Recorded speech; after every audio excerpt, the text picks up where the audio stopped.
जय श्री गणेश। नमस्कार, मैं आचार्य संजय द्विवेदी। मेरे समस्त प्रबुद्ध दर्शकों का मेरे चैनल पर हार्दिक स्वागत है। प्रिय दर्शकों, आज मैं मकर राशि का सितंबर माह का मासिक राशिफल लेकर आपके सम्मुख उपस्थित हूँ। सितंबर माह में जो ग्रहों की स्थितियां तथा जो ग्रहों के परिवर्तन होंगे वो इस माह में आपको किस प्रकार का लाभ देने जा रहे हैं, किन भावों की प्रबलता प्राप्त होगी, इस माह में आपके स्वास्थ्य का भाव किस प्रकार का रहने वाला है, आपका ज्ञान का भाव, शिक्षा का भाव कितना प्रबल रहेगा, आप कितनी सफलता प्राप्ति करने वाले हैं, कार्य क्षेत्र में कितना लाभ मिलेगा, कितना धन प्राप्त कर सकते हैं, वैवाहिक संबंध किस प्रकार के होंगे, संतान सुख कितना प्राप्त होगा तथा भाग्य का कितना साथ मिलने वाला है। यदि कहीं पर कोई समस्या तो उसका क्या निराकरण है, संपूर्ण विश्लेषण मैं पूर्ण तर्क के साथ करने जा रहा हूं। प्रिय दर्शकों, इस राशिफल को आप अपने लग्न तथा राशि दोनों के अनुसार देख सकते हैं। अर्थात यदि आपकी मकर लग्न है अथवा मकर राशि है तो आपको ये राशिफल अवश्य देखना चाहिए।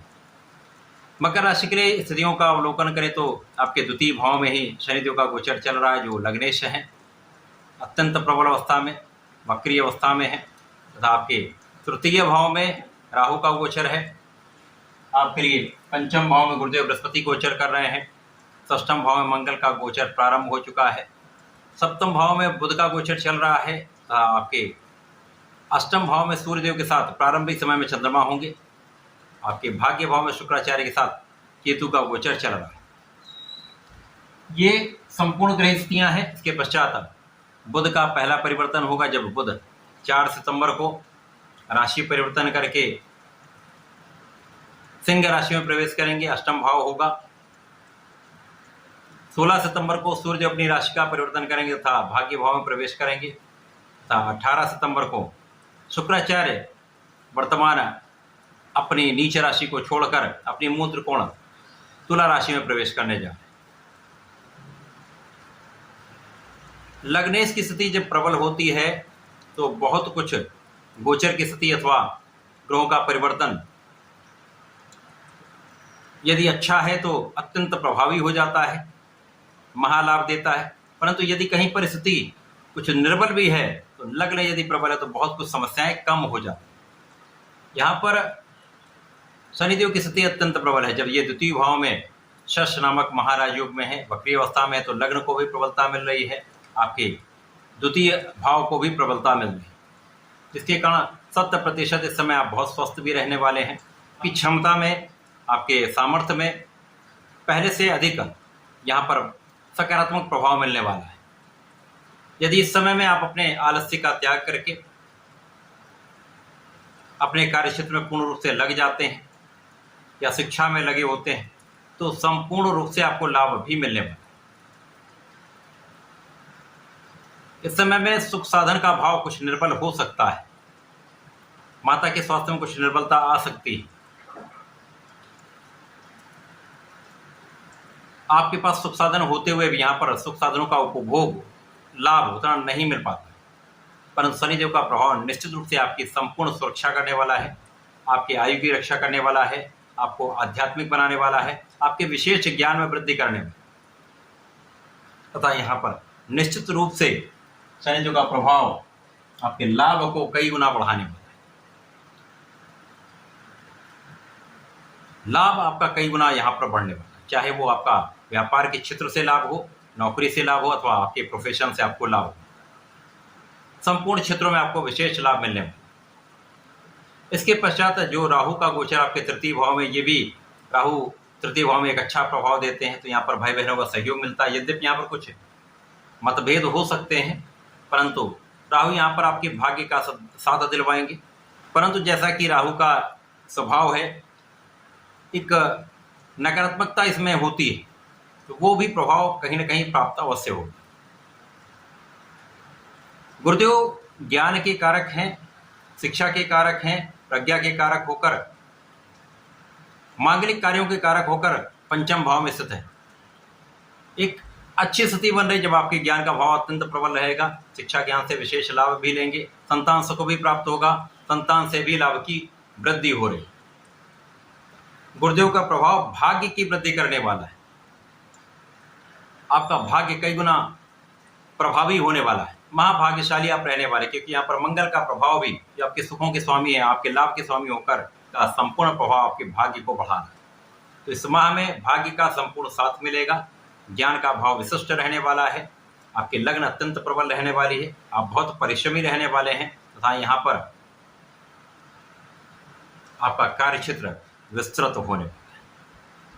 कार्य क्षेत्र में आप बहुत अच्छा कार्य करने वाले हैं, लाभ की वृद्धि करने वाले हैं, नए अवसरों को प्राप्त करने वाले हैं, जिससे इस समय का संपूर्ण उपयोग आप कर पाएं। यदि इस समय में आप प्रॉपर प्लानिंग करते हैं, एक अच्छा मैनेजमेंट करके आप कार्य करते हैं, तो लोगों का संपूर्ण सहयोग भी मिलेगा तथा आपकी प्लानिंग से, आपकी योजनाओं से विशेष लाभ भी मिलेगा, जिसका लाभ आपको भी मिलेगा, आपके उच्चाधिकारियों को तथा आपके कार्यक्षेत्र में विशेष लाभ मिलेगा। में आपका बुद्धि का बल अत्यंत प्रखर रहने वाला है, बुद्धि कुशाग्र रहने वाली है। आप बहुत सोच विचार कर कार्य करेंगे, परंतु यहाँ पर आपको अपने अहंकार पर, अपने ईगो पर नियंत्रण रखना होगा, क्रोध से बचना होगा, तथा जीवन साथी के साथ सामंजस्य बनाकर चलना होगा। इसी प्रकार से पार्टनरशिप में भी यदि आप सामंजस्य बनाकर चलेंगे, सोच विचार कर कार्य करें, तो आपके साझेदारी में भी आपको विशेष लाभ मिलेगा। जीवन साथी से भी आपको धन प्राप्ति, लाभ प्राप्ति का योग बन रहा है। अब यहाँ पर पहला परिवर्तन जब बुध का होगा, बुध सप्तम भाव से अष्टम भाव में जाएंगे, यहाँ पर निर्बल होंगे, भाग्य का स्वामी निर्बल होगा। यद्यपि यहाँ पर एक विपरीत राजयोग भी बनेगा, जिसके कारण निर्बलता अवश्य आएगी। तो बुध को जो क्विक रिस्पॉन्स प्लैनेट हम लोग कहते हैं, तात्कालिक प्रभाव देते हैं, उसमें नकारात्मक प्रभाव भी मिलेगा, लेकिन कुछ विशेष लाभ भी मिलेगा। जैसे यहाँ पर भाग्य के कारण कुछ धन की प्राप्ति का योग बन जाता है। अचानक कुछ ऐसे योग बनेंगे जब आपको परिवार से, पारिवारिक संपत्ति से कुछ विशेष लाभ मिल जाता है। इसी प्रकार से ऋण लेने के प्रयास में तो ऋण यहाँ पर प्राप्त हो सकता है, शत्रुओं पर विजय प्राप्त होगी, तथा यहाँ पर कहीं ना कहीं एक एलर्जी की समस्या, स्किन से संबंधित कुछ समस्याएं यहाँ पर हो सकती हैं। तो यहाँ पर आपको अपने स्वास्थ्य का ध्यान रखना होगा। यद्यपि कोई बड़ी समस्या नहीं है जिसका कोई दुष्प्रभाव पड़ने वाला है, परंतु सावधान रहेंगे तो अधिक लाभ मिलेगा। सूर्य जो अष्टम भाव में गोचर कर रहे हैं, यहाँ से जब ये परिवर्तन करके भाग्य में जाएंगे तो विशेष लाभ मिलेगा। अब ये अष्टम के स्वामी होकर भाग्य में जा रहे हैं, मित्र की राशि है, भाग्य की प्रबलता बढ़ जाएगी, क्योंकि भाग्य के स्वामी निर्बल है, परंतु यहाँ पर परिवर्तन राजयोग आपके लिए विशेष लाभकारी होने वाला है, जो आपके भाग्य को भी प्रबल करेगा, आपकी रक्षा भी करेगा तथा आपके विशेष ज्ञान में वृद्धि करेगा। आपका रिसर्च वर्क बढ़ जाएगा, आध्यात्मिक कार्यों से विशेष लाभ मिलेगा तथा आध्यात्मिकता में वृद्धि हो जाएगी। धर्म कर्म के कार्य में आपका मन भी लगेगा, वहां पर विशेष शांति का भी अनुभव होगा। इसी प्रकार से जब शुक्राचार्य जो नीच की राशि से निकलकर, राहु के प्रभाव से निकलकर जब 18 सितंबर को आपके कर्म भाव में जाएंगे, यहाँ से स्थितियां बहुत परिवर्तित हो जाएंगी, विशेष लाभ आपको प्राप्त होने लगेंगे, क्योंकि यहाँ पर आपके कर्म क्षेत्र में मालव्य योग बन जाए। शुक्राचार्य का जो पंच महापुरुष मालव्य योग है, ये आपके जीवन में आपको समस्त सुखों की प्राप्ति कराने वाला होता है, ऐश्वर्य वैभव की वृद्धि करने वाला होता है, धन संपदा देने वाला होता है। तो प्रारंभिक समय में जो सुखों का उपभोग आप नहीं कर पा रहे थे, शुक्राचार्य के परिवर्तन के पश्चात आप समस्त सुखों का उपभोग भी करेंगे, उसका लाभ भी लेंगे, भूमि भवन वाहन का लाभ निश्चित रूप से प्राप्त होगा। शुक्राचार्य जब आपके दसम भाव में होंगे तो यहाँ पर ये ज्ञान के भी स्वामी हैं, तो ज्ञान भी विशिष्ट रहेगा, धन भी विशिष्ट रूप से आएगा, धन की प्रबलता प्राप्त होगी तथा लाभ कई गुना बढ़ने वाला है।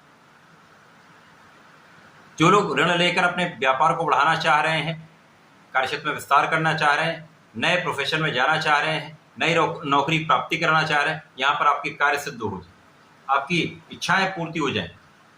तो सितंबर माह कुछ प्रारंभिक समय में सामान्य है, परंतु उसके पश्चात 18 सितंबर से विशेष योग बनेंगे, कई राजयोगों का निर्माण होगा जो आपके लिए अत्यंत लाभकारी है, विशेष लाभ देगा।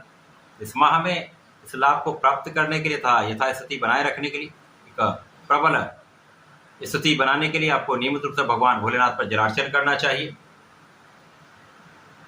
नित्य सूर्यदेव को जल देना चाहिए तथा भगवान भोलेनाथ पर प्रत्येक शनिवार को नीले पुष्प का अर्पण करें।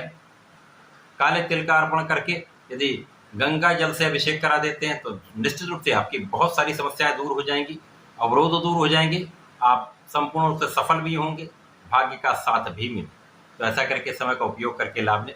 धन्यवाद, नमस्कार।